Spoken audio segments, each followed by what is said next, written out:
शारदां देवीं रामकृष्णं जगद्गुरुं पादपद्मे तयश्रित्वा प्रणमामि मुहुर्मुहुः।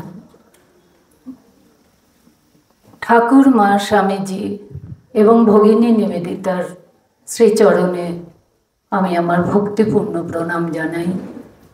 মহারাজ এখানে উপবিষ্ট আছেন, মহারাজকে প্রণাম জানাই। আর এখানে যারা আছেন প্রত্যেককে আমার সশ্রদ্ধ প্রণাম, নমস্কার, শুভেচ্ছা জানাই। আমি প্রথমেই একটা কথা বলি, আমি এর আগে কোনোদিন কোনো সভায় বক্তৃতা জিনিসটা দিইনি। আমি এটাতে একদম অনভিজ্ঞ, তাই আপনাদের কাছে বলছি। আপনারা এত জ্ঞানী গুণী মানুষ সবাই আছেন, আমার ভুল ত্রুটি, মহারাজকেও বলছি, আমার ভুল ত্রুটি আপনারা নিজ গুণে মার্জনা করবেন। আজকে আমার যেটা সবচেয়ে বড় অনুভূতি হচ্ছে যে আমি নিবেদিতার বাড়িতে দাঁড়িয়ে আছি, আপনাদের সবার সামনে। সেই নিবেদিতা যাকে আমি সেই ছোটবেলা সিনেমায় দেখেছি না, সেই থেকে সত্যিকারের নিবেদিতাকে আমি, মহারাজ একটু আগেই বললেন যে আমাদের নিবেদিতা সম্পর্কে আরো অনেক অনেক বেশি পড়াশোনা করতে হবে, কিন্তু আমার যেটা মনে হয় যে তাকে আমার মনে কোথাও একটা এমনভাবে আছেন উনি, যেটা আমাকে সবচেয়ে বেশি ভাবায় যে আজকে নারী হিসেবে, মেয়ে হিসেবে আমরা যেখানে দাঁড়িয়ে আছি সমাজে, সেটার জন্য আমরা কিন্তু ভগিনী নিবেদিতার কাছে ভীষণভাবে কৃতজ্ঞ। কারণ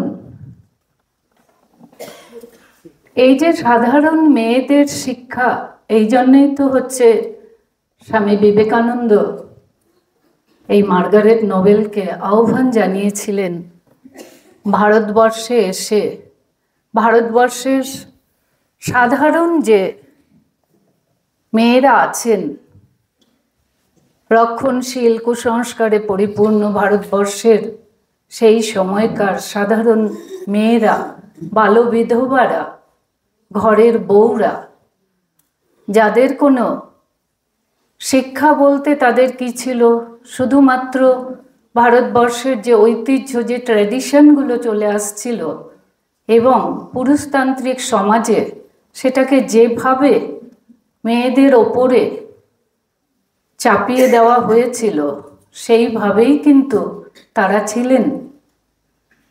কিন্তু নিবেদিতা যখন ভারতবর্ষের কথা স্বামীজির কাছে শুনেছিলেন, ভারতবর্ষের নারীদের জীবনের কথা, সমস্যাগুলোর কথা, তারপরে যখন স্বামীজি তাকে এখানে আসতে স্ত্রী শিক্ষার জন্য আহ্বান জানিয়েছিলেন, তখন তিনি এই সাধারণ ঘরের মহিলাদেরকেই ভেবেছিলেন। কেননা আমরা তার আগে দেখেছি যে ভারতবর্ষে অনেক পরিব্রাজক এসেছেন অন্য দেশ থেকে, তারা কিন্তু এসেছেন এই ভারতবর্ষের সংস্কার, সংস্কৃতি, তার যে মৌলিকত্ব, সেই মৌলিকত্বটাকে খুঁজবার জন্য এই হিউয়েন সাং বা ফা হিয়েন, যাই আমরা ইতিহাস বইয়ে পড়েছি, তারা এসেছিলেন কিন্তু এইভাবে ভারতবর্ষের যে ঐতিহ্য, সংস্কৃতি, সমাজ, সেইগুলোর মৌলিকত্বটাকে খুঁজে নিতে। এই ভগিনী নিবেদিতা বা মার্গারেট নোবেল উনি যখন আসেন, উনি কিন্তু কোনো পরিব্রাজক হিসেবে ভারতবর্ষে আসেননি।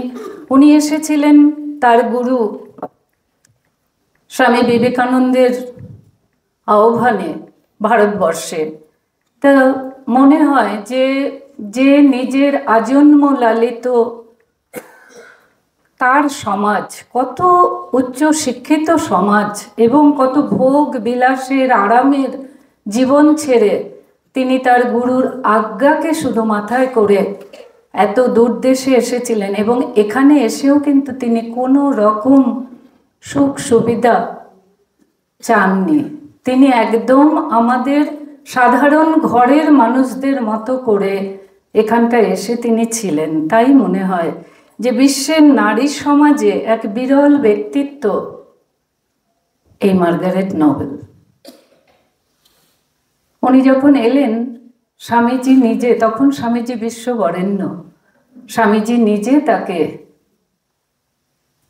আনতে গেছেন স্বাগত জানাতে। সেই বন্দরে তিনি উপস্থিত হয়েছেন।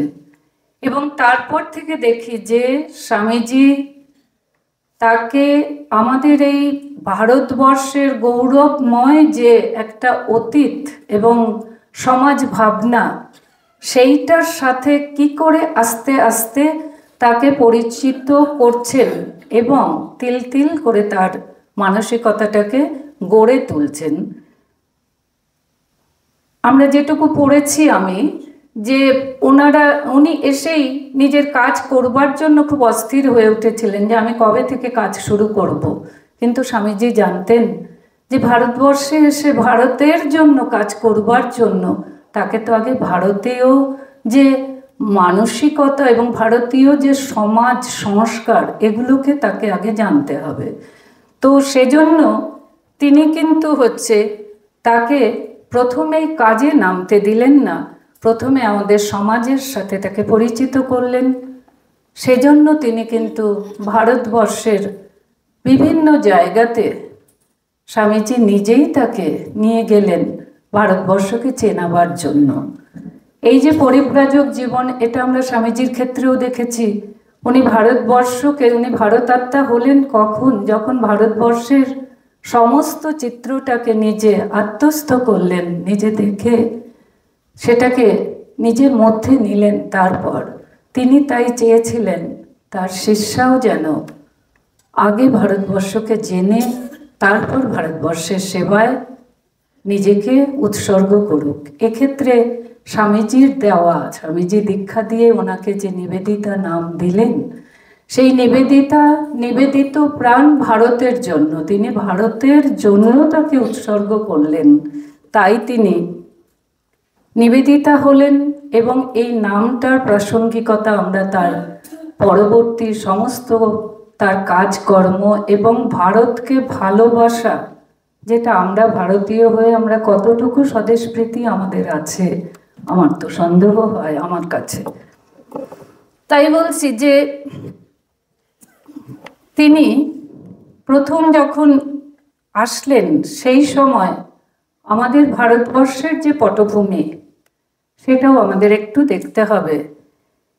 যে তখন তিনি ভারতের যে সংস্কৃতির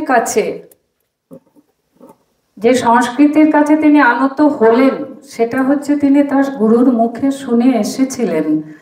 তারপর বলছেন যে তিনি যখন ওদেশে ছিলেন, তখনও তিনি এই প্যাট্রিক গ্যাজেট, যে সমাজ বিজ্ঞানী একজন, তার যে কাজ, সেই কাজের সাথে তিনি সহায়িকা রূপে অনেক বছর কাজ করেছেন, কিছুদিন।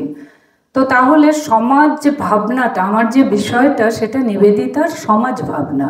তো সেই সমাজ ভাবনা বা সমাজ বিজ্ঞান সম্পর্কে তার কিন্তু অনেক আগে থেকেই তার ভেতরে এই জিনিসগুলো, সমাজবিজ্ঞানের কি উপাদান এবং কি মৌলিকত্ব বা কি কর্মপদ্ধতি বা কি ধারাতে চলে সমাজ ভাবনাটা, সেটা ওনার জানা ছিল। এইবারে বলছেন যে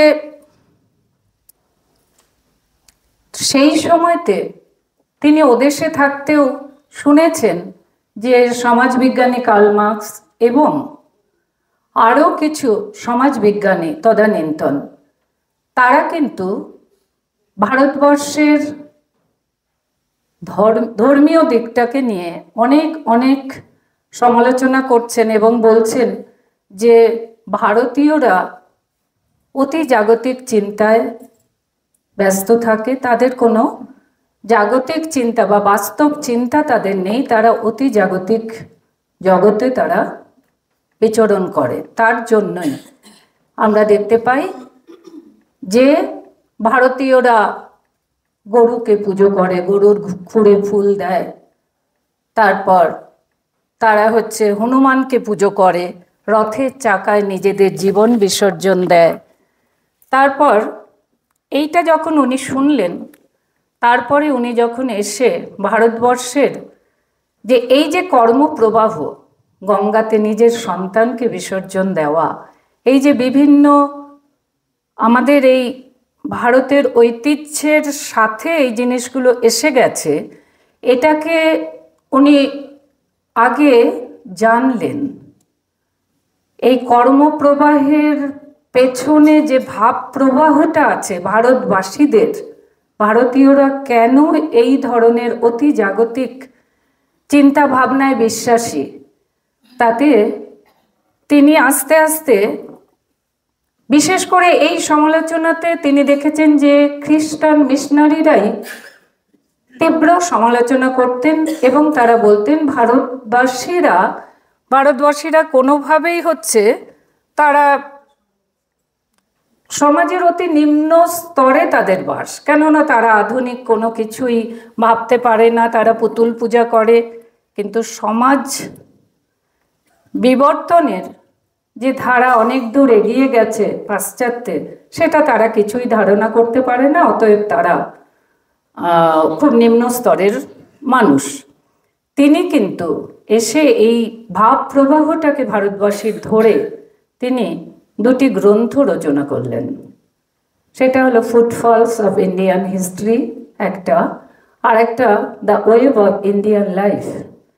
এই দুটো গ্রন্থে উনি এই যে মিশনারিদের কুৎসা রটানো ভারতবাসীদের সংস্কৃতি এবং সমাজ সম্পর্কে, সেটাকে উনি কিন্তু এমন প্রাঞ্জলভাবে ব্যাখ্যা করে বোঝালেন যে এটার পেছনে এই যে বলছেন ওনারা যে গঙ্গায় স্নান করে, গঙ্গায় সন্তান ভাসিয়ে দেয়, এরা হনুমানকে পুজো করে, এরা হচ্ছে গাছকে পুজো করে।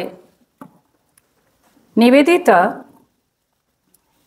এই সময়তে যখন আসলেন ভারতবর্ষে, এই পটভূমিতে নিবেদিতার ভারতে আগমন এবং প্রত্যক্ষ পর্যবেক্ষণের মাধ্যমে সমাজ বিজ্ঞানের পদ্ধতিগত চিন্তাধারার মাধ্যমে তিনি এই দুটি গ্রন্থে এই ভারতীয় সমাজের বৈশিষ্ট্যকে অত্যন্ত প্রাঞ্জল ভাষায় তুলে ধরলেন। সেই সময়ের সামাজিক পটভূমি ছিল প্রাচ্য ও পাশ্চাত্য সংস্কৃতির মিলন ক্ষেত্র। আবার শিল্প বিপ্লবের ফলে তখন মধ্যযুগ থেকে সমাজ আধুনিক যুগে উত্তরণ ঘটছে সমাজের, অর্থাৎ একটা যুগ সন্ধিক্ষণে তিনি আসলেন। এবার বলছেন তিনি শিল্প বিপ্লবের ফলে দেখা যাচ্ছে যে বিশ্বজুড়ে একটা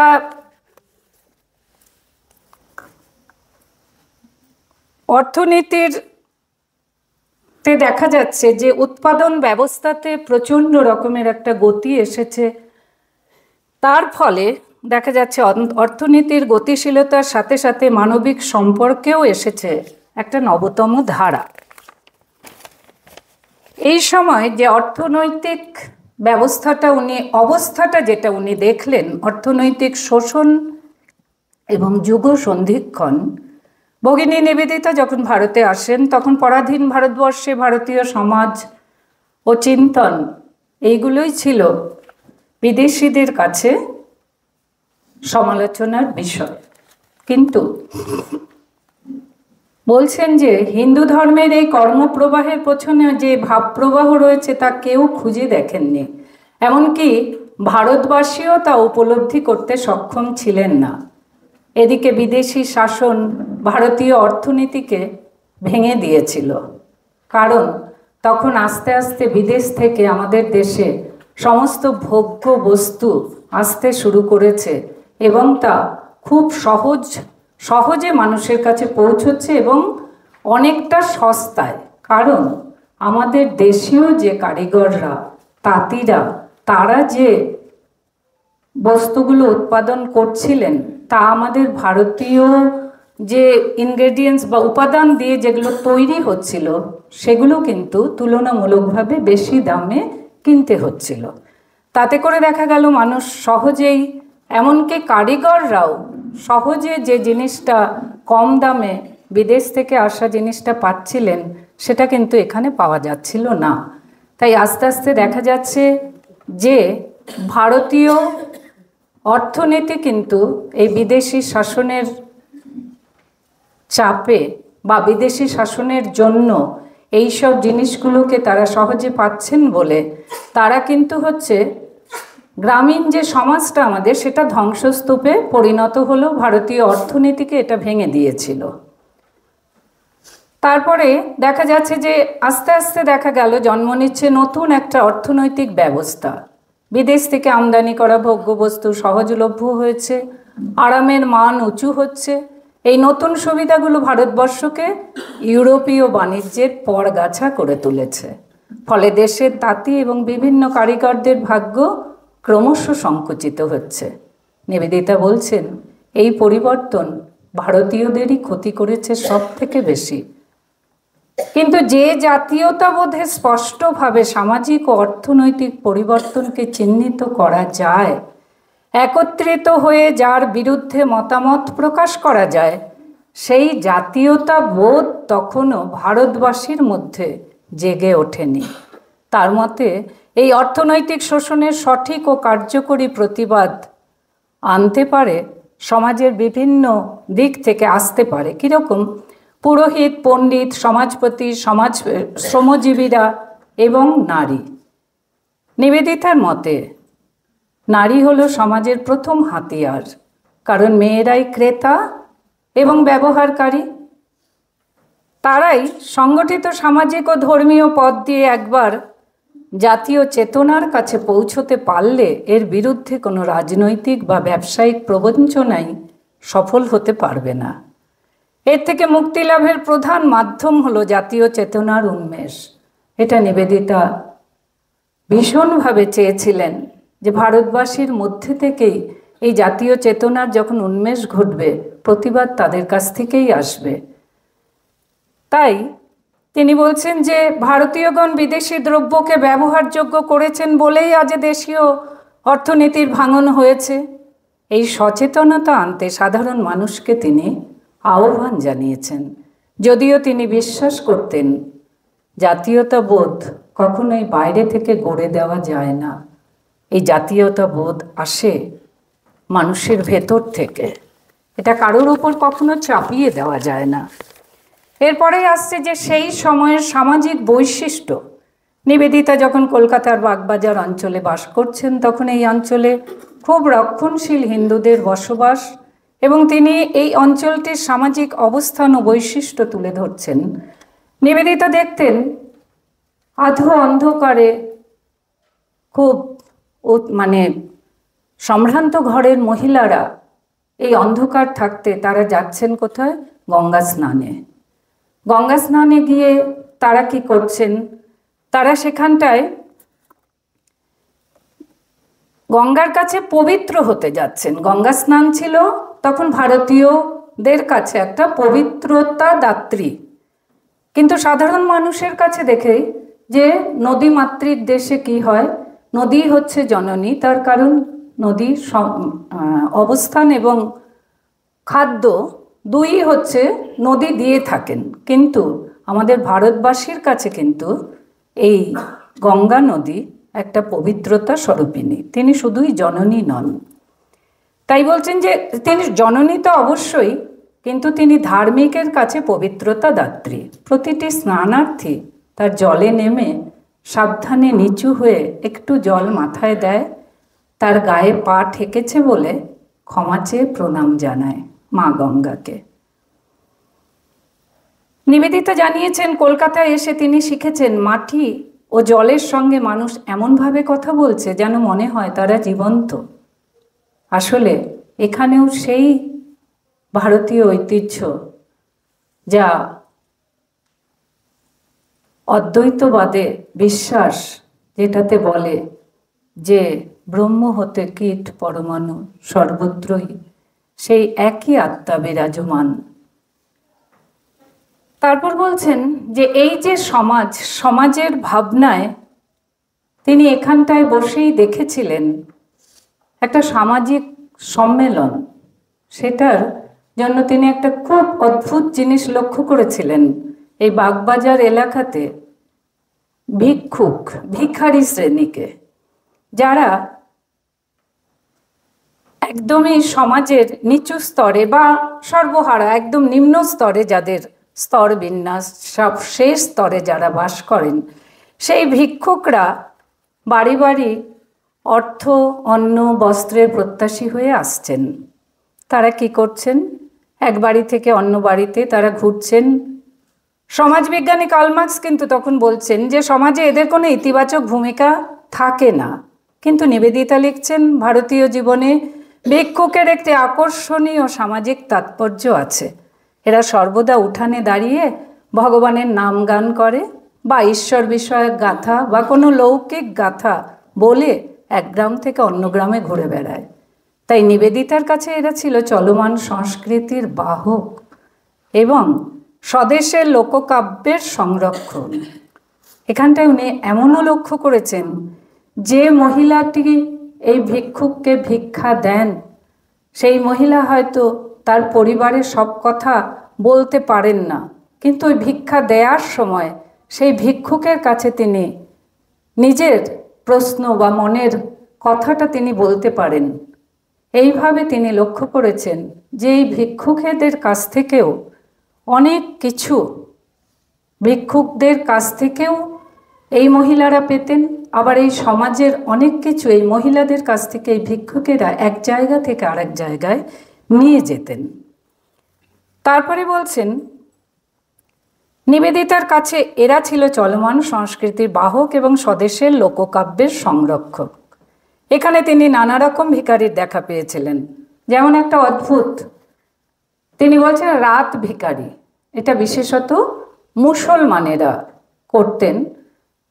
সন্ধেবেলা তারা একটা বাটি আর একটা আলো নিয়ে তারা একটা প্রতিজ্ঞা করতেন যে আজকে আমার এই পরিমাণ অর্থ আমি সংগ্রহ করব, নইলে আমি আমার এই কাজ থেকে বিরত হব না।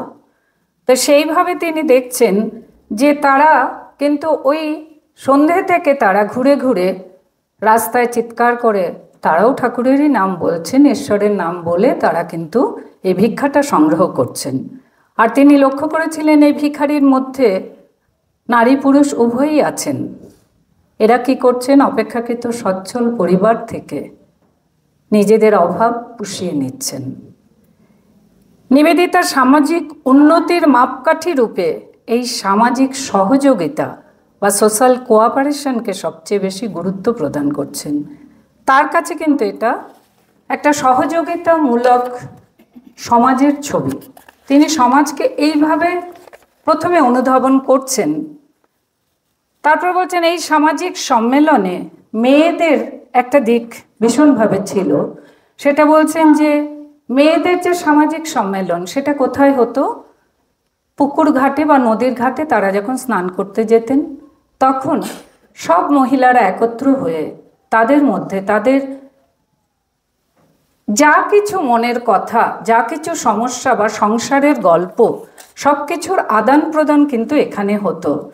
তা বলছে যে মেয়েরা একে অপরের সংসারের সুখ দুঃখ, বঞ্চনা, সমস্যা, অভিজ্ঞতার কথা আলোচনা করতেন, বড়রা ছোটদেরকে সমাধানের পথ দেখাতেন। আরেকটি স্থান ছিল কুয়োর ধারে জড়ো হয়ে মেয়েদের সামাজিক জীবন, যেখানে স্থানীয় কোনো একটা গুরুত্বপূর্ণ বিষয় নিয়ে খবরের বিনিময় হতো এবং মেয়েদের মধ্যে একটা সামগ্রিক মত তৈরি হতো, মেয়েলি মতামত গড়ে উঠত। আবার নিস্তব্ধ মধ্যাহ্নে তিনি দেখেছেন এই মহিলারাই যখন বাড়িতে পুরুষেরা তাদের বিশ্রাম যাপন করছেন বা তারা নানা কাজে বাইরে গেছেন, তখন কিন্তু মহিলারা এই নিস্তব্ধ যে অন্তঃপুর সেখানে দেখা যাচ্ছে তারা কিন্তু নির্দোষ আনন্দ, সেলাই ফোড়াই, বন্ধুসুলভ কথাবার্তা, নির্মল কৌতুক এগুলো নিয়ে আছেন। নিবেদিতা এটাও লক্ষ্য করেছেন এবং এই মধ্যাহ্নে মেয়েদের যে এই মেয়েলি একটা সভা, এটার একটা নিখুঁত ছবি তিনি তার বইতে তুলে ধরেছেন। পুরুষ মানুষের ছিল উন্মুক্ত প্রাঙ্গণ, বৈঠকখানা, ঘর, দুর্গা মণ্ডপ ইত্যাদি, যেখানে প্রত্যক্ষ যোগাযোগের মাধ্যমে গড়ে উঠত দৃঢ় সামাজিক বন্ধন। এবং সামাজিক একতা। নিবেদিতা এই সামাজিক একতাকে একটি মানব দেহের অঙ্গ প্রত্যঙ্গের সঙ্গে তুলনা করেছেন।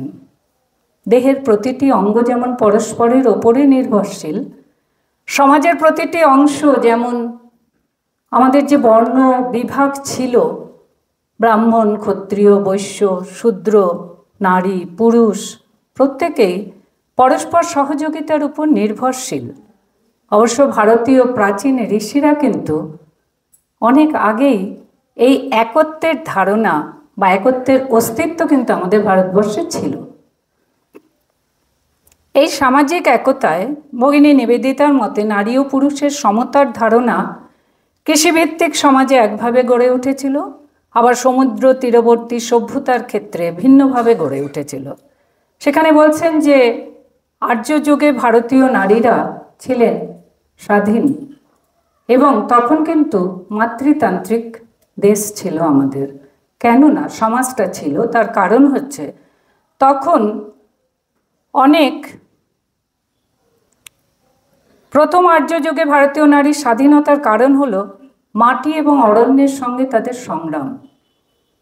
তখনও বসতি স্থাপন হয়নি, তখনও সভ্যতা ঠিক সেইভাবে গড়ে ওঠেনি। তখন কিন্তু মায়েরাই এই পরিবার, সমাজ সব কিছুর রক্ষক ছিলেন। এই অভিযানে স্ত্রী ছিল স্বামীর সহায়ক এবং প্রধান শক্তি। তারপরে দেখি যে আদিম যাযাবর জীবনে সমাজ ছিল মাতৃতান্ত্রিক। তারপর নানা বিবর্তনের মধ্যে দিয়ে ধীরে ধীরে যখন কৃষিভিত্তিক স্থায়ী জীবন গড়ে উঠল, তখন দেখা যাচ্ছে পরিবারের প্রধান হলেন একজন পুরুষ। শুরু হলো পিতৃতান্ত্রিক সমাজ। নিবেদিতার মতে মধ্য এশিয়াই হলো বিশ্ব সভ্যতার উৎস স্থান। ভারতবর্ষ সেই এশিয়ার কেন্দ্র। আর ভারতীয় চিন্তারাজির বন্ধন রজ্জুটির নাম হলো হিন্দু ধর্ম। নিবেদিতার সমাজ চিন্তার মূলে ছিল সামাজিক সচেতনতা বৃদ্ধির প্রচেষ্টা। এক্ষেত্রে সমষ্টিগত চেতনাকে তিনি বিশেষ গুরুত্ব দিয়েছেন। তিনি জনসাধারণকে নিজের দেশ, সংস্কৃতি, সভ্যতার প্রকৃত পরিচয় প্রদান করেছিলেন। এইখানটায় তিনি সামাজিক সম্মেলন বলতে আরেকটা জিনিসের উল্লেখ করছেন, সেটা হচ্ছে প্রতিমা পূজা। এই যে প্রতিমা পূজা আমরা দেখি যে এটা আমাদের প্রাচীনকাল থেকেই হয়ে আসছে, যে প্রতিমা পূজা হবে এবং তার নির্দিষ্ট সময়ের পরে সেটার বিসর্জন হবে। সেখানটায় কিন্তু নিবেদিতা বলছেন যে যাতে এই প্রতিমা এবং পুজোর আড়ম্বরের মধ্যেই মানুষের মনটা সীমায়িত না থাকে অনেকক্ষণ ধরে, তাই 3 দিন দুর্গাপূজার পরেই দশমীতে বিসর্জন হচ্ছে। সূর্যাস্তের সময় যখন ঠাকুর নিয়ে বিসর্জন দিতে নদীর ঘাটে যাওয়া হচ্ছে, প্রতিটা বাড়ির সদস্য কিন্তু তাদের সঙ্গে যাচ্ছেন। এটাও একটা সামাজিক সম্মেলন এবং একতা। এখানটায় তিনি বলছেন যে শুধু পরাধীনতার শৃঙ্খল মোচনই নয়, ভারত, স্বাধীন ভারত যাতে সুন্দর এবং গৌরবের সাথে পরিচালিত হতে পারে, নিবেদিতা কিন্তু সাধারণ মানুষের কাছে সেই আহ্বান জানাচ্ছেন এবং তার চেষ্টাই ছিল যে তাদেরকে এই ব্যাপারগুলোতে অবহিত করা এবং সচেতন করা। নিবেদিতার মতে প্রতিটি দেশের অভ্যন্তরস্থ সরকারের কাঠামো হলো তাদের সামাজিক প্রগতি বা সোশ্যাল প্রোগ্রেসের ধারা, যেটি নির্ভর করে সেই দেশের মূল সভ্যতা বা আদিম কাজ অর্থাৎ প্রিমিটিভ অকুপেশনের ওপর। সামাজিক পদ্ধতির স্বাতন্ত্র্য এইভাবেই সৃষ্টি হয়ে থাকে। নিবেদিতা এই সামাজিক যে ভাবনা, তিনি সমাজের প্রতিটা স্তরে তার প্রতিভা ছিল বহুমুখী প্রতিভা। তিনি যেমন ভারতবর্ষের স্ত্রী শিক্ষার অগ্রদূত বলি আমরা। এই যে এখন আমরা অনেক জায়গায় দেখি বয়স্ক মহিলা বা বয়স্ক শিক্ষা, এটাও কিন্তু আমি দেখলাম যে নিবেদিতাই এর পথপ্রদর্শক। বয়স্ক মহিলাদেরকে তিনি শিক্ষিত করতে চেষ্টা করেছিলেন, শুরু করেছিলেন। তারপর বলছেন যে বিজ্ঞানের জন্য, বিজ্ঞানের উপাসনা করে সব দেশ এগিয়ে যাচ্ছে, ভারতবর্ষ বিজ্ঞান মনস্ক হোক, বিজ্ঞানের এখানটায় বিজ্ঞান চেতনা গড়ে উঠুক এবং বিজ্ঞানের নানা রকম কাজের জন্য তিনি তার যথাসাধ্য চেষ্টা করেছেন এবং এখানকার তরুণ বিজ্ঞানীদেরকে তিনি উৎসাহিত করেছেন। জগদীশচন্দ্র বসুর সঙ্গে তার সম্পর্ক এবং তার সহায়তা, সেটাও তো আমরা শুনলাম। তারপরে শিল্প ভাবনা সমাজের, মানুষের ভেতরে তো শিল্প চেতনা, শিল্প ভাবটা থাকে, কিন্তু সেই চেতনাটাকে জাগ্রত করা, সেটাও কিন্তু একজন সমাজ বিজ্ঞানী হিসেবে তিনি কিন্তু সেটা করেছেন। নানা বড় বড় আমাদের প্রখ্যাত যে শিল্পীরা ছিলেন তাদের সাথে যোগাযোগ করে এবং আমাদের ভারতীয় শিল্পকে তিনি, সেটা যে কোনো শিল্পই হোক না কেন, তিনি কিন্তু সমান তাদেরকে মর্যাদা দিয়ে সেই শিল্পের দিক থেকে ভারতকে এগিয়ে নিয়ে যাওয়ার জন্য, সমাজকে এগিয়ে নিয়ে যাওয়ার জন্য তিনি অনুপ্রেরণা জুগিয়েছেন। তারপর তিনি ভারতের যে অর্থনীতির দিকে কিভাবে তাদের নিজেদের উৎপাদিত জিনিস দিয়েও কিছু করা যায় এবং কিভাবে অর্থনীতিতে নিজেদেরকে প্রতিষ্ঠিত করা যায়, সেসব ক্ষেত্রেও তিনি অনেকভাবেই মানুষকে উৎসাহিত করেছেন। সমাজের উন্নতি তিনি ভীষণভাবে চেয়েছেন যে সব দিক থেকে হোক। এই যে নিবেদিতার সমাজ ভাবনার গভীরতা, এই নির্ণয় করতে তার ভাবনাগুলোকে আমরা যদি একটা সূত্রাকারে পরিবেশন করি, তাহলে আমরা পাই যে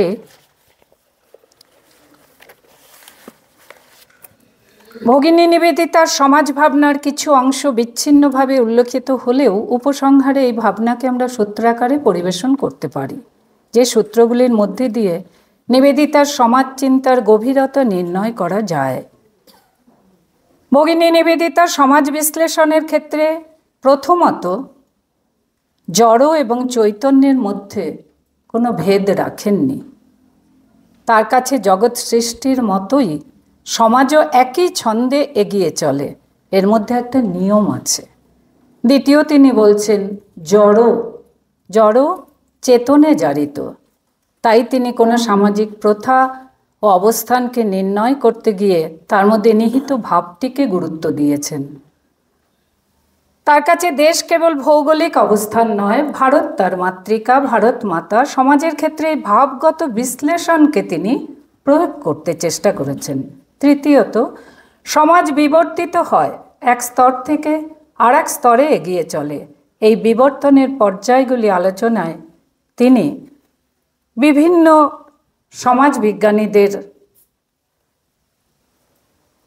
যে মতগুলো আছে সেগুলোকে সমন্বয় সাধন করতে চেষ্টা করেছেন। তিনি দেখিয়েছেন শ্রেণীদ্বন্দ্ব যেমন সমাজকে পরিবর্তন করে, আবার ভাবগত পরিবর্তনও সমাজে পরিবর্তন আনতে সক্ষম। চতুর্থত তার চোখে সমাজ বিশ্লেষণ হওয়া উচিত সেই সমাজ ও তার সংস্কৃতির উদ্ভবের ইতিহাসকে ভিত্তি করে। এক্ষেত্রে তিনি প্যাট্রিক গেডিজের সভ্যতার তত্ত্বকে প্রয়োগ করেছেন। পঞ্চমত নিবেদিতার কাছে সামাজিক ক্ষেত্রে অর্থ একটি উল্লেখযোগ্য শক্তি, কিন্তু ধর্মও একটি শক্তি। ধর্ম হলো ভাবপ্রবাহ যা আমূল পরিবর্তন আনতে সক্ষম। ষষ্ঠত সামাজিক ক্ষেত্রে নারী এক গুরুত্বপূর্ণ উপাদান, কারণ পরিবার সৃষ্টি এবং সমাজ রক্ষায় নারী বিশেষ ভূমিকা পালন করে থাকেন। এই প্রসঙ্গে তিনি the web of Indian life গ্রন্থে দেখিয়েছেন ভারতীয় নারী ভারতীয় অর্থনীতিকে কেমনভাবে পরিচালিত করতে সক্ষম, ভারতীয় বিধবাগণ কিভাবে প্রাচীন ভারতীয় অর্থনীতিকে দৃঢ় করেছেন তাও তিনি বর্ণনা করেছেন এই বইতে।